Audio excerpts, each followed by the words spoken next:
ignorante, bruto. La hiperinflación ocurre por un problema fiscal, estupidez. Había una restricción externa terrible, estalló y la aprovecharon. Y disciplinaron a la sociedad, echaron al gobierno radical y condicionaron brutalmente al gobierno peronista que entraba. Lo que a mí me parece importante en esta situación es tratar de contribuir a que la sociedad pase por esta experiencia traumática tratando de entender qué está pasando. Es decir, para mí es fundamental para no repetir, para no seguir en una estupidez peronistas radicales y cosas por el estilo, tratar de entender dónde están los problemas profundos del país y sobre todo tener una caracterización muy clara de esta clase dominante que se da el lujo de decir Cristina no puede ser presidente porque es un peligro para la Argentina, cuando el peligro para la Argentina son ellos. Así que hay muchas diferencias, pero muchas de las raíces actuales están en el 89 y en la forma muy mala que tuvimos de procesar todo ese momento histórico. Bueno,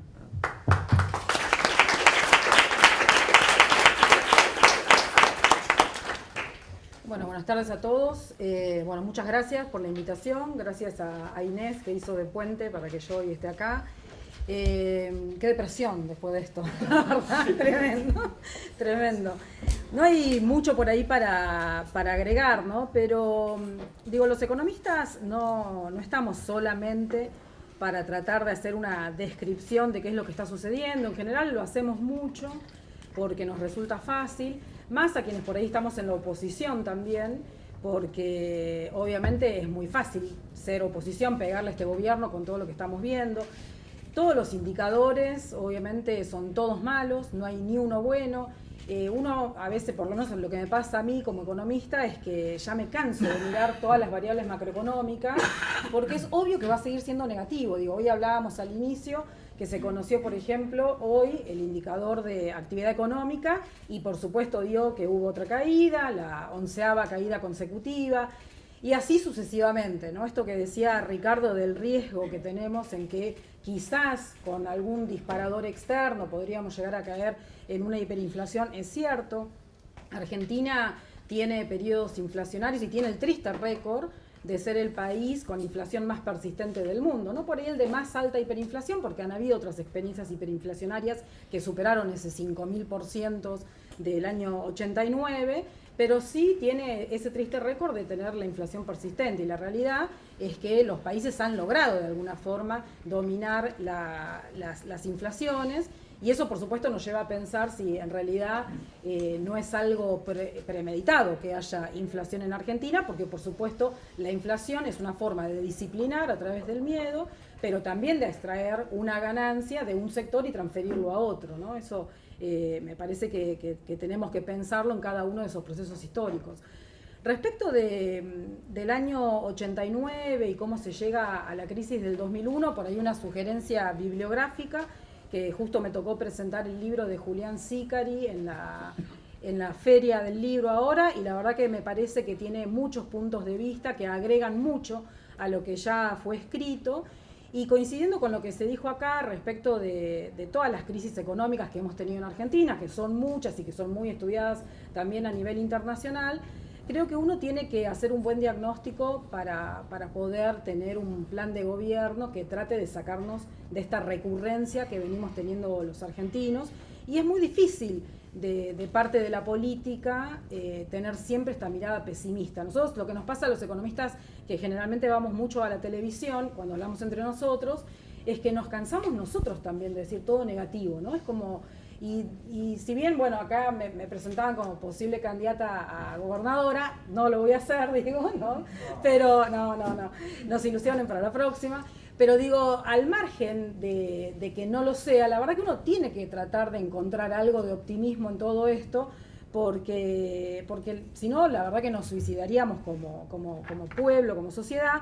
Y sí, digo, coincido totalmente con lo que decían Martín y Ricardo acá, que tenemos un problema de construcción de ese colectivo social, ¿no? Y es un problema que está sucediendo en buena parte del mundo, y construir ese colectivo social es muy difícil, y sobre todo en un país que es el 8º país en materia territorial, que tiene tantas idiosincrasias distintas, y estas idiosincrasias que tenemos en Argentina sí convergieron todas a construir este neoliberalismo particular que tenemos en Argentina, porque es cierto que es muy difícil hacer una definición de neoliberalismo, porque el neoliberalismo es idiosincrático, y básicamente es idiosincrático porque no se impone a través de un decreto, como se hacía mención acá, sino que se impone a través de la colonización del cerebro de cada uno de nosotros, y eso hace que tome características muy singulares. Y nuestro neoliberalismo en Argentina es muy singular, ¿no?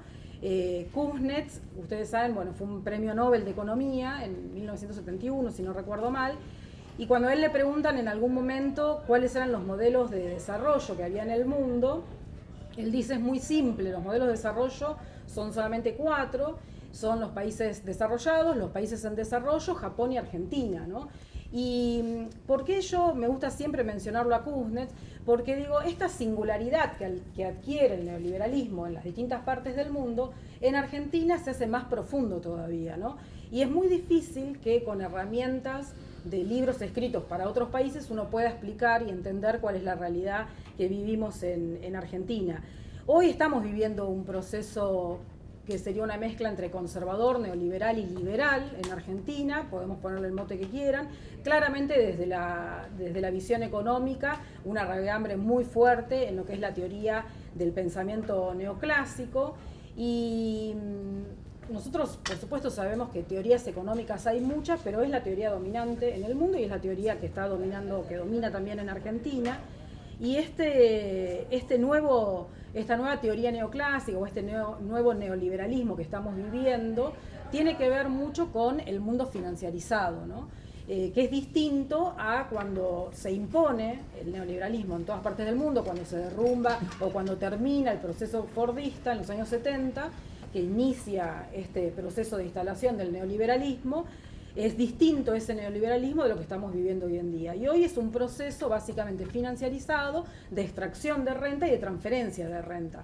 Y la forma más fácil de extraer renta hoy es la tasa de interés. Acá se mencionaba la tasa de interés en los años 80, y en aquellos entonces la tasa de interés, por ejemplo en Estados Unidos, del bono a 10 años, que es lo clásico que uno mide, era del 25%, y hoy la tasa de interés en Estados Unidos de ese bono es de apenas del 2%, 3%, o sea, las tasas de interés la verdad que eran enormes, pero había otra característica en aquel momento, que es que las tasas de interés eran variables. Entonces era mucho más grave la situación de poder encontrar los dólares o tener los dólares para hacer frente a esas obligaciones en divisas o en moneda extranjera que tenía Argentina y todos los países que terminaron con las crisis de deuda de los años 80. Pero la forma de extraer riqueza, decíamos, hoy lo más fácil es a través de la tasa de interés, ¿no? Y lo estamos viviendo, y de vuelta, obviamente uno puede ponerle el título que quiera, la bicicleta financiera, el carry trade, pero este proceso lo que hace, con la tecnificación, con la automatización, es reducir la cantidad extrema de empleo que podría llegar a generar un proceso financiero y dominar el proceso de acumulación de capital a través de la tasa de interés. O sea, esa cosa que Polanyi decía que si permitiésemos efectivamente que el mercado se autorregule, se autoconverja sin ningún tipo de control, perderíamos absolutamente el control de saber qué tipo de identidad querríamos nosotros y qué tipo de sociedad querríamos, porque esa sociedad estaría dominada y marcada y liderada por la tasa de ganancia. Y efectivamente hoy la tasa de ganancia del sector financiero es la que lidera y la que estructura la forma de acumulación de capital y la forma de transferencia de ese capital. Hoy uno con un botón en cualquier parte del mundo llegan los dólares a Argentina, esos dólares se convierten a pesos, esos pesos van a tasas de interés insólitas del 70%, que si se capitalizan en el tiempo llegan a ser tasas de interés que superan el 100% de interés, y de vuelta, apretando un botón, esos dólares se van, porque además no hay regulaciones financieras, etcétera, etcétera. Esto es desde el lugar privado, ¿no? La forma de extracción de riqueza. pero desde el sector público lo que se necesitan urgente, y esto ha pasado siempre en todas las crisis de deuda externa en Argentina o de crisis de sector externo, es que uno necesita los dólares, el gobierno necesita los dólares rápido. Entonces, ¿qué es la forma más rápida de tener dólares? Que se venda la cosecha rápidamente sin agregar valor. Es muy lindo esto de agreguemos valor, y la verdad que acá también todos vamos a estar de acuerdo en que agregar valor es lo que genera puestos de trabajo, que la obligación de todos los gobiernos es generar trabajo, pero la realidad es que ante la urgencia de que un Estado necesita dólares, lo que hace es pedir y asociarse rápidamente con el sector primario para que genere los dólares para poder afrontar los pagos de deuda. Lo que nos va a pasar de acá en adelante es que este año 2019 nos va a encontrar con un país que vamos a terminar con más déficit total del déficit que teníamos antes. Acá se ha instalado mucho el tema del déficit primario, y ese déficit primario seguramente termine en equilibrio o siendo superavitario, pero cuando uno hace las comparaciones con el resto del mundo, lo que mira es el déficit total. Y de hecho, en el último report que firma Argentina con el Fondo Monetario Internacional, si uno va a los anexos, encuentra, por supuesto, el déficit primario, pero encuentra el déficit total también, ¿no? Y ese déficit primario se hace hincapié porque claramente la forma que decíamos antes de transferir riqueza es a través de esa otra parte que no se menciona, que es los intereses que se van a través del pago de intereses del mercado voluntario de bonos, o lo que se está garantizando ahora a través del Fondo Monetario Internacional, en anuencia, por supuesto, directa con Estados Unidos. Y la otra forma, por supuesto, es asociarse al sector primario. El sector primario y el sector financiero no generan puestos de trabajo de ninguna manera.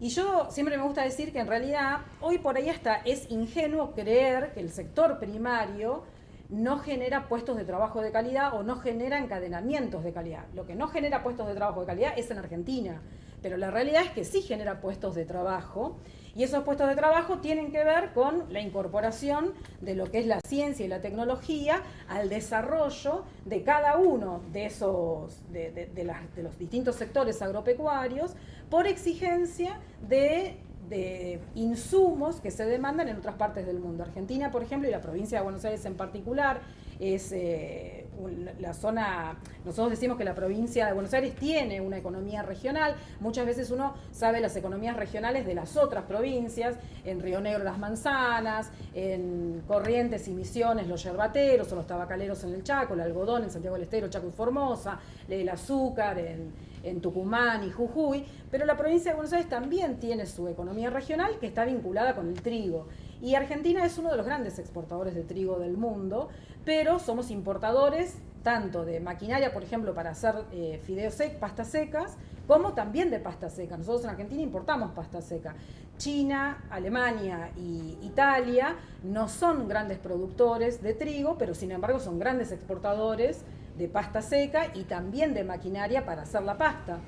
Y en esa demanda de ese grano de trigo se incorpora mucha tecnología, porque ese grano de trigo tiene que tener una determinada cantidad de nutrientes, un determinado color, un determinado pH, etcétera, etcétera. Para lograr esas características se necesita incorporar ciencia y tecnología. El problema es que hoy nosotros estamos importando ciencia y tecnología de otras partes del mundo. Estamos importando genética bovina desde Colombia hasta hace poquitito, seguramente con el nuevo convenio que firmó el presidente para exportar huevo crudo a la India, vamos a importar genética animal desde la India, un país que no come vacas, pero bueno, vamos a importar genética bovina desde la India, y estas cosas son las que profundizan más aún esta polarización que genera el neoliberalismo en Argentina en materia social. No solamente el neoliberalismo en Argentina es desestabilizante económicamente, sino que es polarizante socialmente y a nivel mundial, si se quiere, es moralmente injusto e inaceptable el neoliberalismo. Yo siempre recuerdo un video que lo recomiendo siempre, que es de Saramago, cuando le invitan a dar una charla en un congreso en España, en donde él se pregunta qué le oponemos al neoliberalismo, ¿no? Y la verdad que él lo que dice, que lo único que uno le puede oponer al liberalismo es la conciencia de que efectivamente no podemos seguir viviendo en un mundo de mayores desigualdades, que es lo que genera este modelo económico a través de la dominación de la tasa de ganancia por el sector financiero.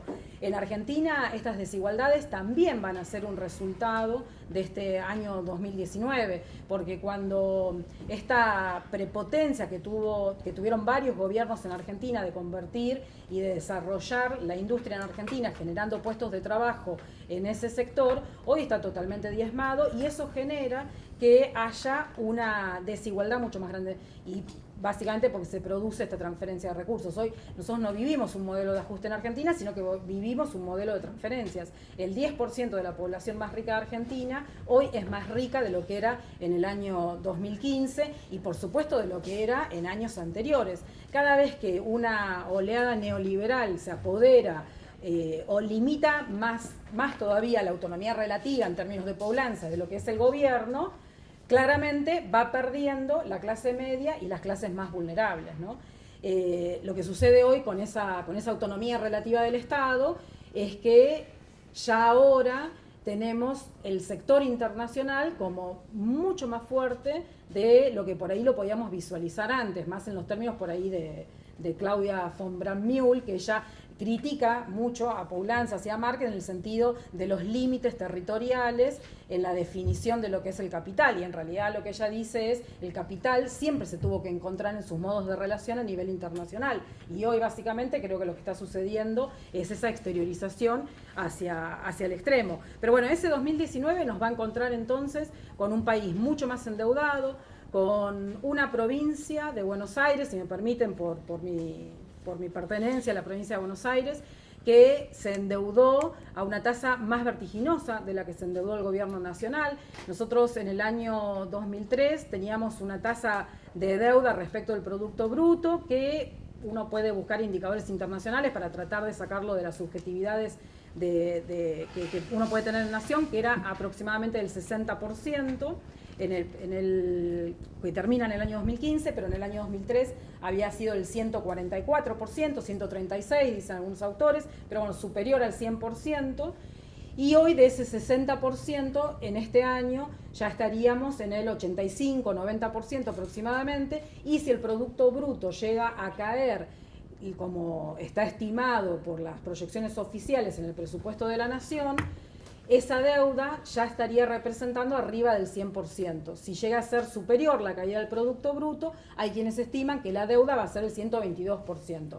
En la provincia de Buenos Aires la deuda era del 5% del Producto Provincial, del Producto Bruto Provincial, y al año pasado ya estaba en casi el 12%. O sea, la velocidad de endeudamiento de la provincia de Buenos Aires fue mayor. Entonces tenemos el Estado nacional, por supuesto el mayor Estado y el Estado soberano, sumamente endeudado. Esto limita las posibilidades de un presupuesto futuro porque además ese endeudamiento fue mayormente en dólares. Lo mismo en la provincia de Buenos Aires.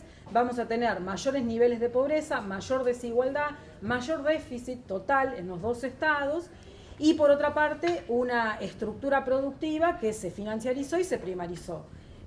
Eso va a ser muy complejo para el próximo gobierno, por eso yo tampoco quiero ser la ministra de Economía, de ninguna manera, pero la verdad es que esto no quiere decir que nosotros no podamos encontrar las soluciones. Por supuesto uno tiene que tener un buen diagnóstico de esto y tiene que ser realista. Es cierto que uno no puede construir una propuesta de gobierno pensando, como decía Martín hace un rato, en la potencia que uno puede ser. Lo tiene que construir realistamente y sí, por supuesto, teniendo sueños. Yo cuando entraba acá a la facultad y venía tantos estudiantes, me acordaba de mi época de estudiante y la verdad que uno tiene muchos ideales y está buenísimo tenerlos y uno tiene que ser propositivo en materia de qué puede hacer. Y no solamente de cuál es la propuesta de gobierno para hacer, que para mí en particular creo que tiene que ver con esta cosa de hacer dialogar siglos que en Argentina conviven pero que no se conectan entre sí, como puede ser una producción agropecuaria artesanal y una producción agropecuaria científica sin componente científico-tecnológico argentino o sin componente industrial en Argentina, ¿no? Quien logre hacer que haya diálogo en estos siglos que conviven pero no dialogan, creo que va a tener de alguna forma la llave para decir, bueno, vamos a ponernos en un sendero de desarrollo y que va a llevar muchos años. Creo que esto también hay que decirlo. No es que porque asuma un gobierno de corte nacional, popular, industrialista, con buenas intenciones en materia de invertir nuevamente en el sistema científico-tecnológico, al día siguiente se van a solucionar todos los problemas. Hay por ahí como demasiada esperanza puesta en eso, y en eso los argentinos somos muy el tango, ¿no? Pero necesitamos también plantear esto, ¿no? Esto nos va a llevar 20 años reconstruir lo que pasó en 4 años. Nosotros, si hubiésemos seguido creciendo a la tasa promedio que se creció entre el año 2004 y 2015, nos hubiera llevado 20 años duplicar el Producto Bruto en Argentina. Y si uno hace el promedio entre el 2004 y el 2019, todo con indicadores oficiales, nos llevaría 30 años duplicar el Producto Bruto. O sea que 4 años de esta gestión nos atrasan 10 años en un objetivo que puede ser, que Martín lo ponía en términos de excedente, pero es cómo generamos riqueza, ¿no? Y el cómo generamos riqueza tiene que ver también con ponernos de acuerdo con qué sectores económicos y en qué territorio. Muchas veces los economistas lo que nos pasa es que no pensamos la economía en el territorio.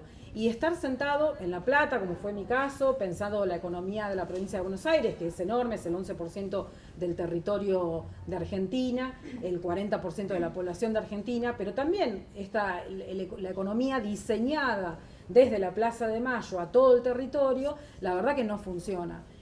Hoy se hablaba de provincializar la facultad, lo decía el director de la carrera, pero también los economistas de alguna forma tenemos que incorporar esta cosa del territorio, porque el territorio tiene particularidades distintas y sueños distintos. Entonces uno no puede imponer proyectos porque después no van a funcionar. Yo creo que volviendo por ahí a esta idea de qué le oponemos al neoliberalismo, esta cosa de Saramago, la conciencia es la mejor oposición que uno le puede hacer al neoliberalismo.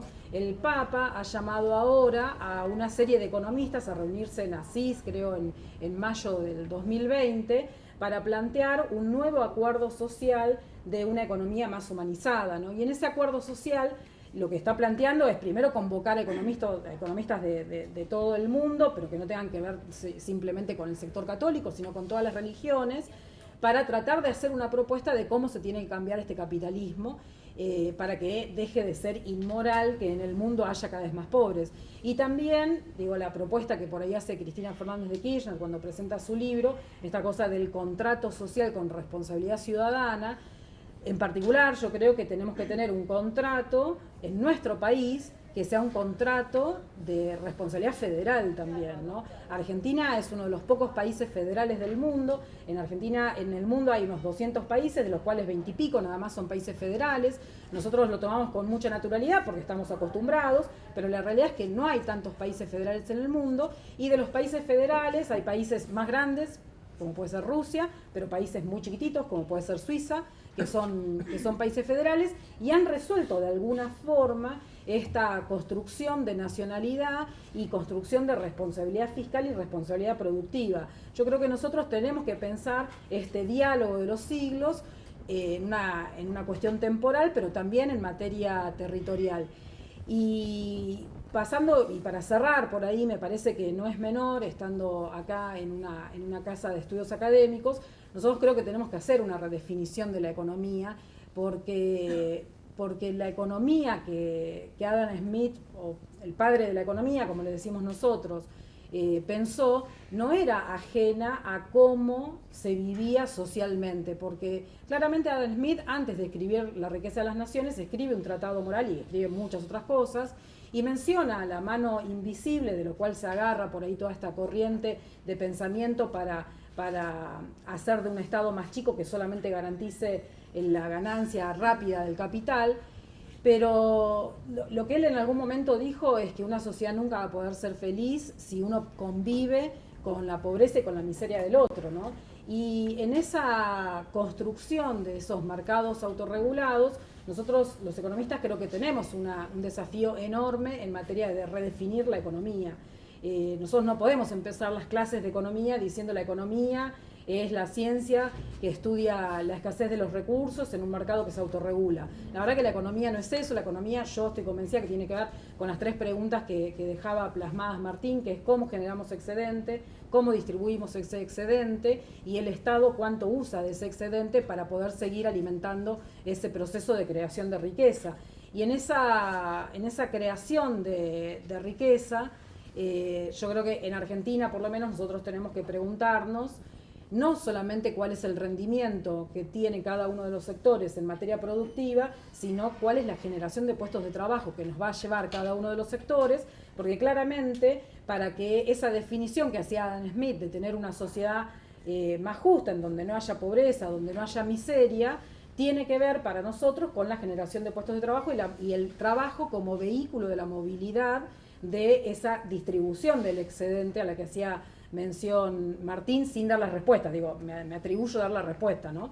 Esa generación de puestos de trabajo también tiene distintas concepciones. Por supuesto que el salario es una parte importante y sobre todo el salario digno, pero el trabajo tiene, la dignidad del trabajo tiene que ver mucho más que con el salario que uno percibe, sino que tiene que ver con la percepción que tienen los otros de uno, que es algo que también decía Smith, o previo a Smith, Manville, porque en realidad tenemos la necesidad de convivir en sociedad y que esa sociedad nos vea bien. Entonces el reconocimiento social, si se quiere, hay un autor, Honneth, que la verdad que explica muy bien la cuestión del amor y el reconocimiento social en el trabajo, es básicamente lo que nosotros entendemos como dignidad. Entonces no podemos tener un plan de gobierno que no piense en cómo vamos a generar puestos de trabajo. Y la segunda pregunta necesariamente tiene que ser: ese sector, ¿cuántos dólares demanda? Porque en Argentina las crisis siempre fueron externas.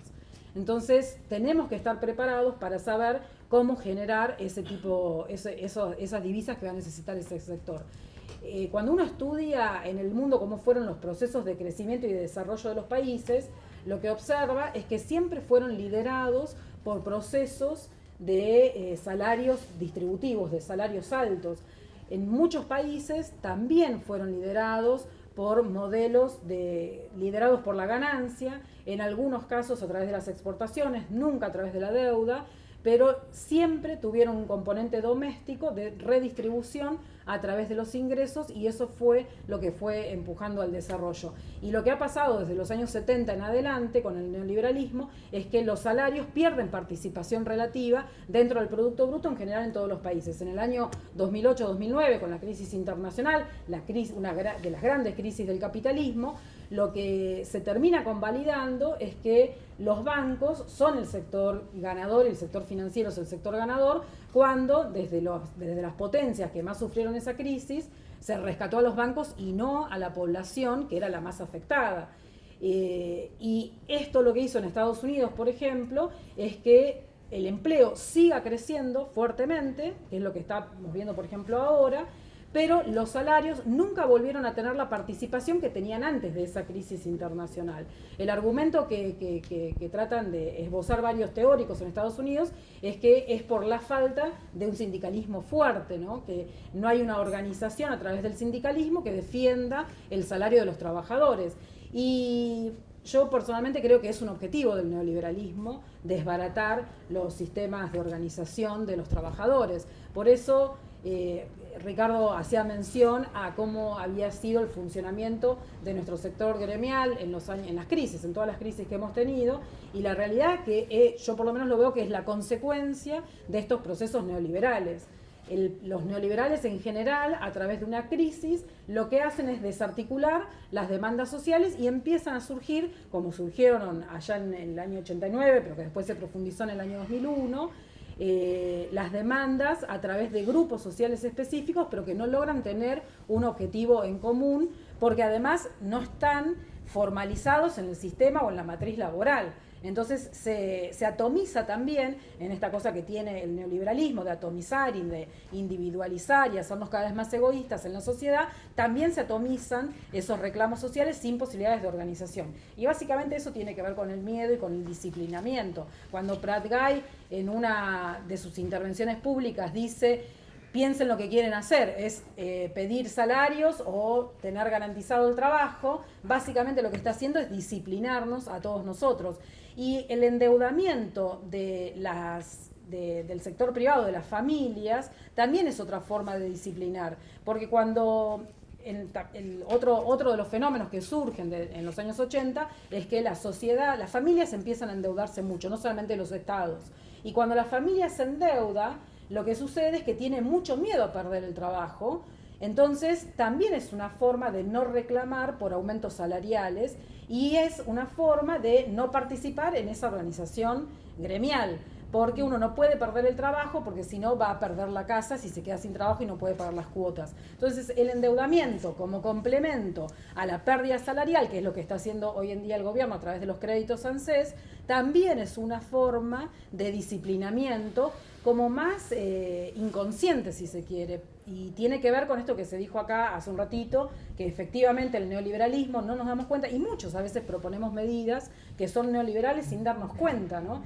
Y bueno, yo voy a cerrar acá, pero sí, también me parece importante decir una cosa en materia de género, ¿no?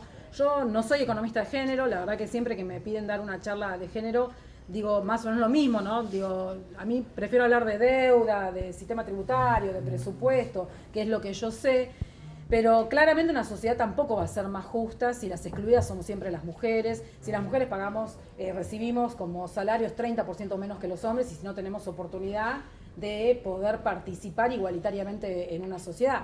Y esto también tiene que ver con el neoliberalismo, porque claramente el neoliberalismo obtiene una ganancia en la desigualdad. Entonces, cuando una mujer gana 30% menos por el mismo puesto de trabajo, es porque alguien se está llevando esa ganancia.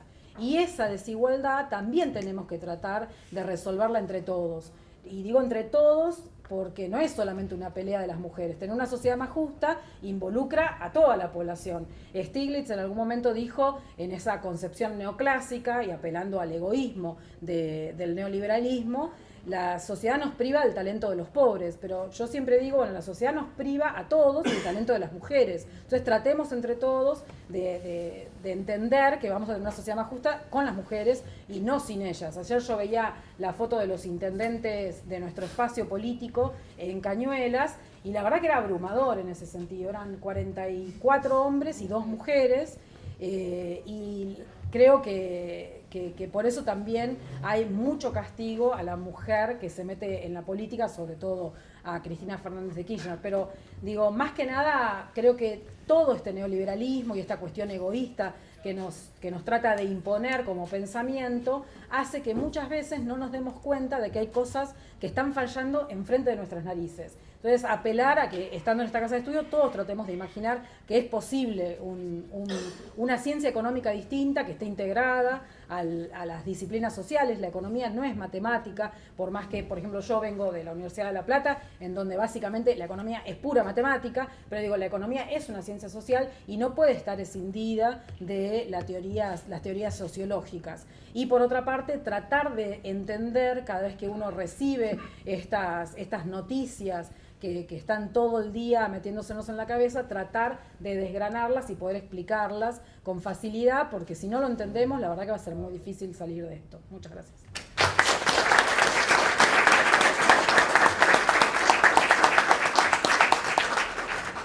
Bueno, gracias a los tres. Tenemos unos 10 minutos. Yo diría 3 preguntas. ¿Quiénes quieran preguntar algo, comentar algo? Dan un tiempito para que ustedes que me digan algo y cerramos esta excelente actividad, ¿no? Espera. Hay 3 personas, así hacemos. Yo diría, lo que diría es juntar las preguntas y. Y que sí o sí haya alguna mujer, ¿no? Bueno, hay un hombre, así que no. El cupo masculino ya ¿Hay está. alguien más? ¿Decir algo? Y si no hay, ¿qué hacemos? Y bueno, le decimos a Inés. Bueno, dale. No, cuando se habla de redistribución, siempre se piensa en el excedente, pero no se hizo mucha mención en cuanto a la redistribución de la tierra o pensar una reforma agraria en este siglo. Y también en cuanto a la fuente de recursos de energía, mencionaba Martín que el mundo no está viniendo con ninguna fuente de recursos. Creo que hay una gran mirada de la fuente de recursos naturales de Vaca Muerta. El mundo está poniendo los ojos ahí. ¿Y qué vamos a hacer con eso? ¿Alguien más quiere contar una pregunta? ¿No? Sí. No, sí. Que una reflexión en realidad por ahí corta. Ya no me acuerdo quién, porque la verdad es que se me cruzan autores, autoras, pero se planteaba en la reflexión de los 30 años, ¿no?, de la hiperinflación, que la hiperinflación fue un gran disciplinador social para justamente socavar, digamos, la base de organización, combatividad que tuvo la CGT durante los 80. La figura de Gualdini fue una figura muy recordada por el radicalismo y por la CGT en cuanto a lo que es la construcción de un dirigente sindical consecuente. Entonces, por ahí la pregunta es, hoy, en tiempos cambiemitas, como se dice, ¿cuál creen que es el disciplinador social? ¿Aún alguien más?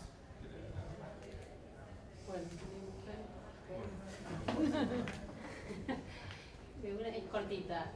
¿Qué políticas se podrían implementar? Silvina habló de neoliberalismo financiarizado para frenar esta idea de la financiarización del capital. Un Estado, ¿qué tiene que hacer concretamente?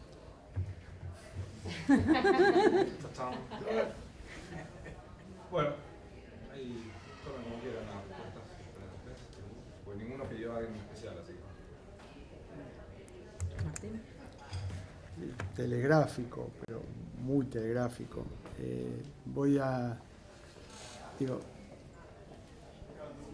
poner en una respuesta, tratar de responder las tres a la vez, muy corto. Efectivamente, cuando uno dice que el problema de la Argentina es la rigidez de los ricos, no está hablando solamente de los flujos, sino también de los patrimonios. El problema de la Argentina no es solo una concentración del ingreso, es un problema de concentración de riqueza. Y hay un debate nonato en la Argentina en torno a la ponderación de la distribución de la riqueza. Yo diría que es una de las cobardías mayores de la democracia el no abordar la cuestión de la concentración de la riqueza. Este es un tema. Con lo cual, en línea con esto, tomo la segunda parte de la pregunta. Está claro que un país que tiene recursos naturales no puede obviarlos. La distinción es en 3 grados. Aprovechar la dotación de recursos naturales en su explotación directa, agregarle valor, como planteó en un momento Silvina recién, o rediscutir la matriz de crecimiento si no es necesariamente a partir de los recursos naturales. Y es una discusión aparte. Los 3 elementos tienen una discusión previa, que es el modelo de sociedad al cual vos apuntás. Porque el argumento de decir, primero me especializo en recursos naturales y después miro qué sociedad me sale, termina mal.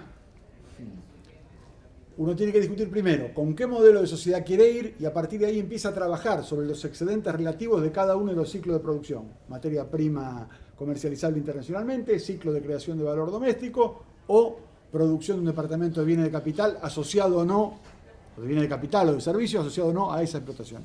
Segunda cuestión, el tema de la CGT, muy rápida. Tengo un leve disenso. La CGT tuvo efectivamente durante el momento en que al gobierno le iba muy bien, o le iba mejor, una actividad muy fuerte y hubo 13 paros generales.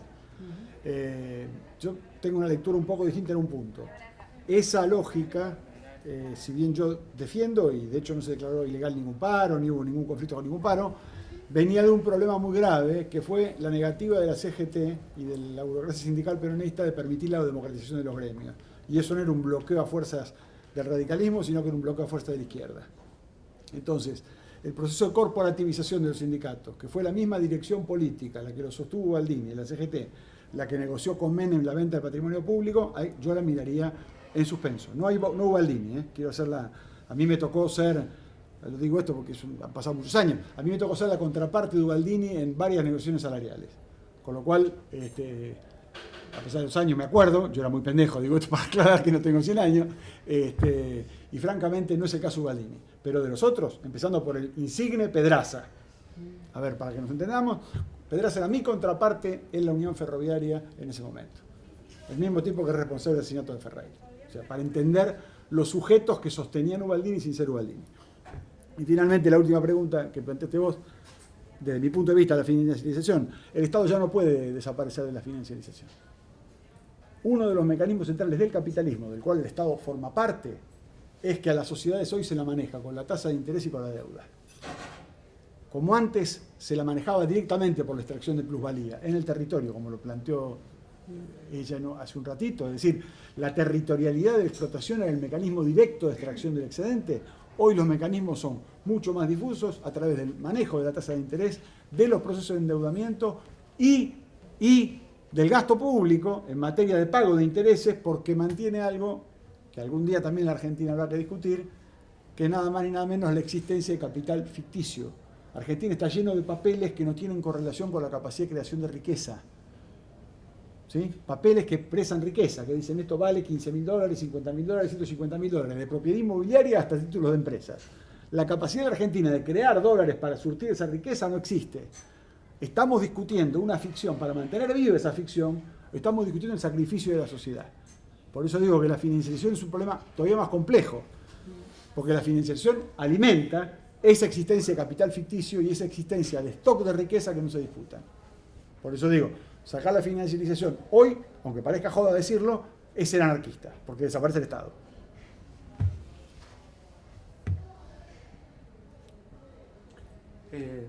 Dos cosas breves.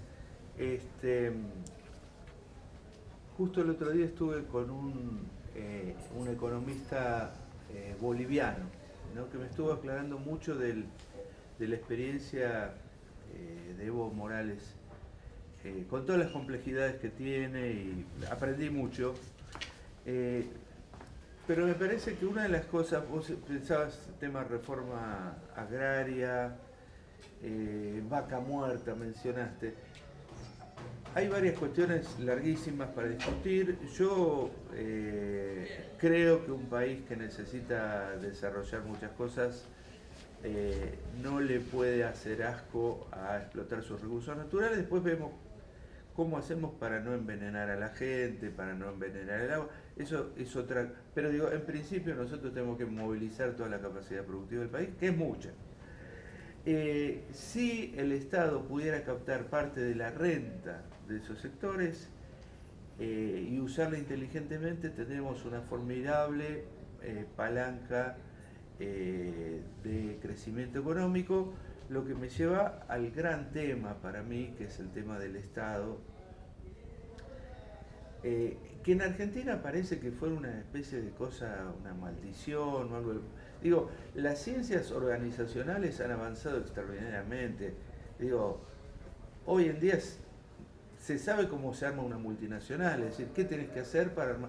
Y no puedes armar el Estado argentino, ¿no? Entonces eso merece una interpretación sociológica, pero digo, el instrumento del Estado, un Estado inteligente y usando bien fracciones de renta que pueda captar, puede dar vuelta a la Argentina. Puede dar vuelta a la Argentina. La evasión impositiva que hay solamente te permitiría financiar un plan de viviendas para que en pocos años tengas a toda la gente viviendo en un techo decoroso.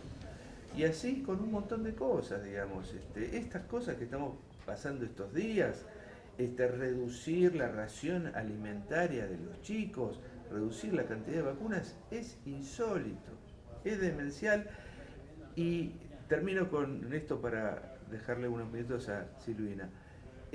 Yo me acuerdo que hubo un gobernador peronista, de los horribles gobernadores que suelen elegir en Tucumán, que un caso tremendo, se morían chicos de hambre ahí. Y yo digo, mira, vos podés ser neoliberal, podés ser un corrupto y podés ser un chanta, pero en Argentina no se justifica que se muera un chico de hambre. O sea, es de índole casi te diría moral la cuestión. Es algo que tienen que explicar los sociólogos, digamos, porque es insólito. Acá no se te puede morir una persona de hambre. No puede haber hambre, no existe. No, bueno, respecto de la renta más que nada proveniente de los recursos, ¿no? Me refiero, no a la renta financiera. Sí es cierto que nosotros no discutimos la riqueza, ¿no? Cuando discutimos respecto de distribución, discutimos de distribución del ingreso, o sea, de un flujo, pero nunca hablamos del stock, ¿no? Y en otras partes del mundo ya esas discusiones se superaron porque efectivamente se hizo una redistribución. Nosotros, Argentina, se compara siempre mucho con Corea, y en realidad en Corea hubo una distribución de la tierra, ¿no? En 1905 se expropia toda la tierra y se la reparte de a 5 hectáreas para cada uno de los productores. En Estados Unidos la guerra de la secesión tiene mucho que ver también con eso, ¿no? Con cómo se hace la distribución de la tierra. Nosotros en Argentina eso la verdad que no lo discutimos, pero creo que es algo que obviamente deberíamos lograr discutir. No sé si hay plafón para poder discutir eso alguna vez en alguna opción política, creo que nunca está como posible. Pero digo, como mínimo deberíamos discutir la riqueza que los ingresos o el flujo que viene de ese stock que está concentrado. Y eso tampoco se discute. Me parece que eso sí tenemos que discutirlo, como mínimo hay que discutirlo. Nosotros en la provincia de Buenos Aires hicimos un revalúo rural. A mí no me gusta ser autorreferencial, pero digo, ese revalúo tuvo la característica de ser histórico porque nunca había habido un revalúo en la provincia de Buenos Aires. La provincia de Buenos Aires, que tiene una de las tierras más ricas del mundo, sumamente concentrado, y nunca había habido un revalúo.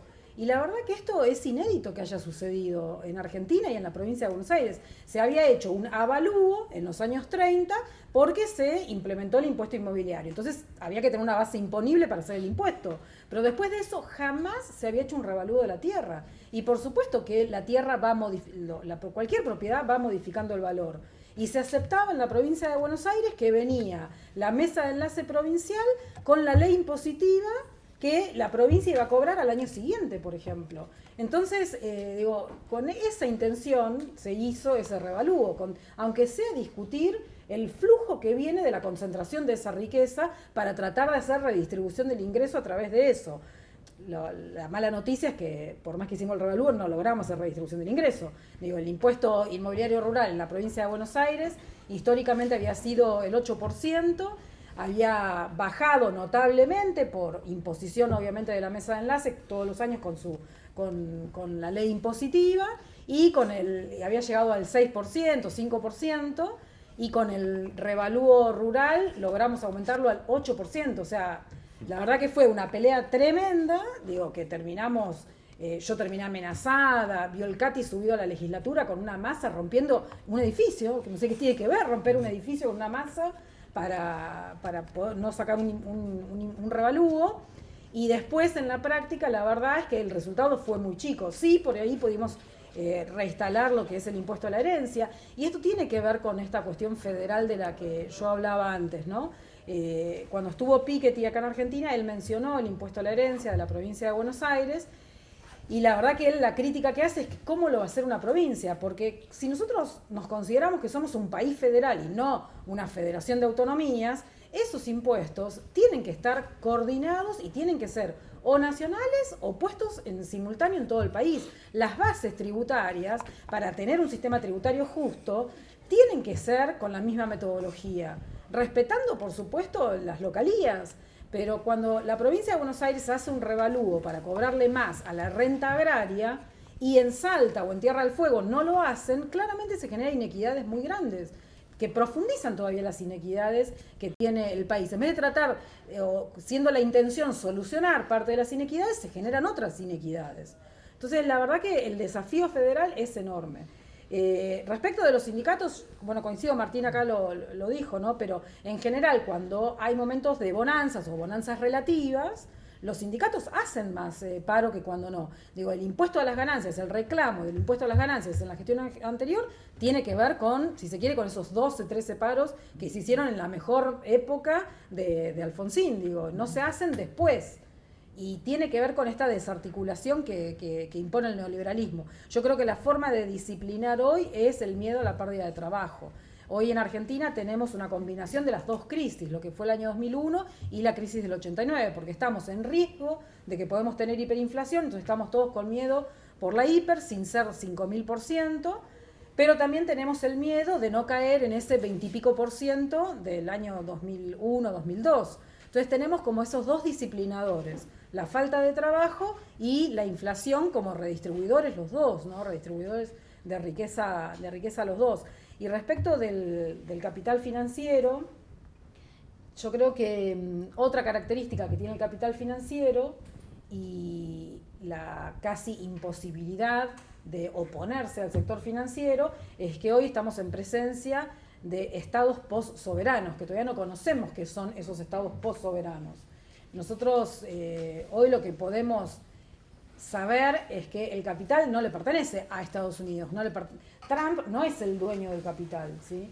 Y el capital que fluye a Argentina y que de Argentina se va a hacer ganancia a otra parte del mundo, no sabemos de quién es. Entonces ya los estados dejan de ser soberanos y medio como que los límites empiezan a ser difusos. Por supuesto que en ciertos países como en Argentina, y también Trump por supuesto, conocemos las caras de muchas de las personas que son dueños del capital, pero en realidad no son esos capitales enormes los que nosotros estamos hoy conociendo, sino que no se sabe a qué país pertenecen. Entonces también es muy difícil poder tener un sistema que trate de limitar esa ganancia.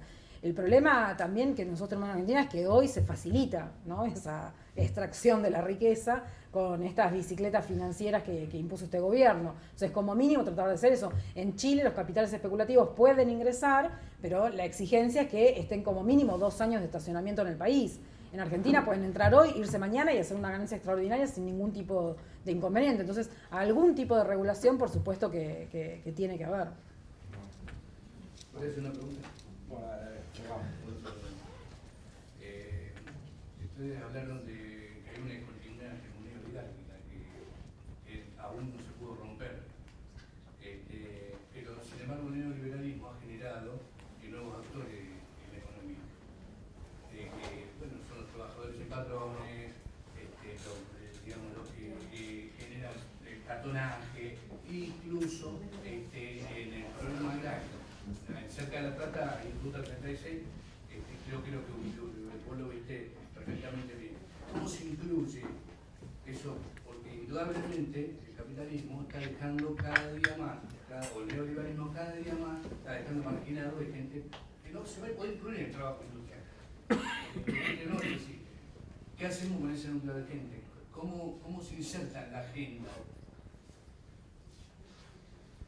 Porque, a ver, esa masa, con todo respeto, yo nunca le escuché que se incluya, ni siquiera en la reforma agraria. Y yo escuchaba de las sociales democracias. Las sociales democracias siempre siguieron al neoliberalismo.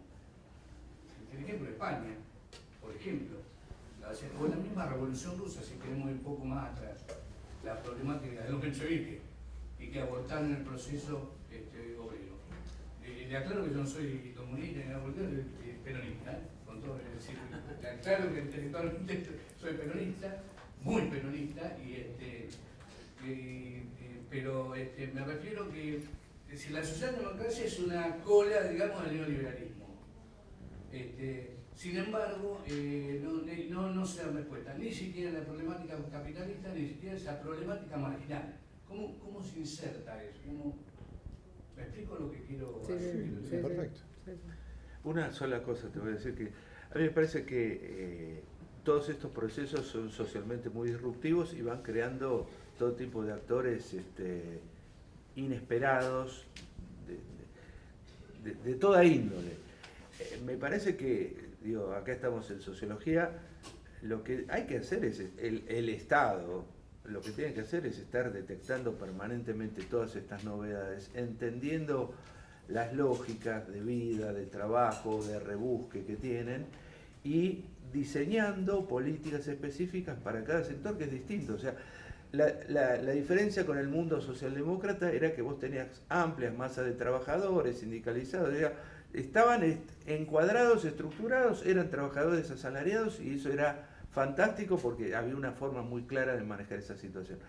Ahora vos tenés un mundo roto de situaciones muy diversas que cada una hay que estudiarla específicamente e ir diseñando respuestas específicas porque aparte yo no sé si el objetivo va a ser que terminen trabajando en la industria. Por ahí va a ser cuidar ancianos, digo por decir cualquier cosa.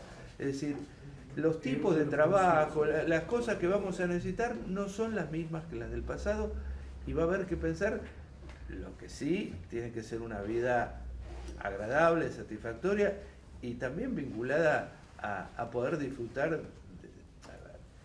Yo digo, el pibe que se droga en un barrio pobre, ese es su futuro, eso es todo, se terminó ahí el pibe ese. No hay más.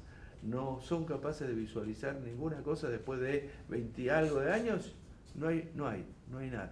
Bueno, obligación nuestra es ir a ese pibe y decirle, mirá, hay muchas cosas lindas de la vida.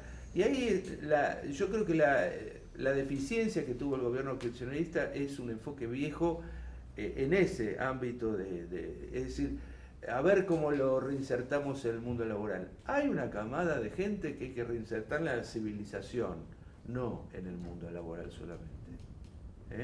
Tiene que ser capaz de ver títeres, tiene que ser capaz de ver cine, tiene capaz de hacer muchas más cosas que simplemente poder trabajar o poder vivir de algo. No son estómagos.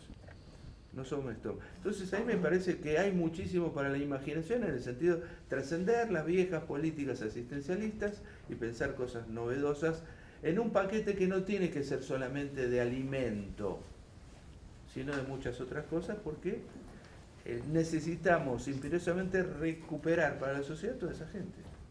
Bueno, muchas gracias.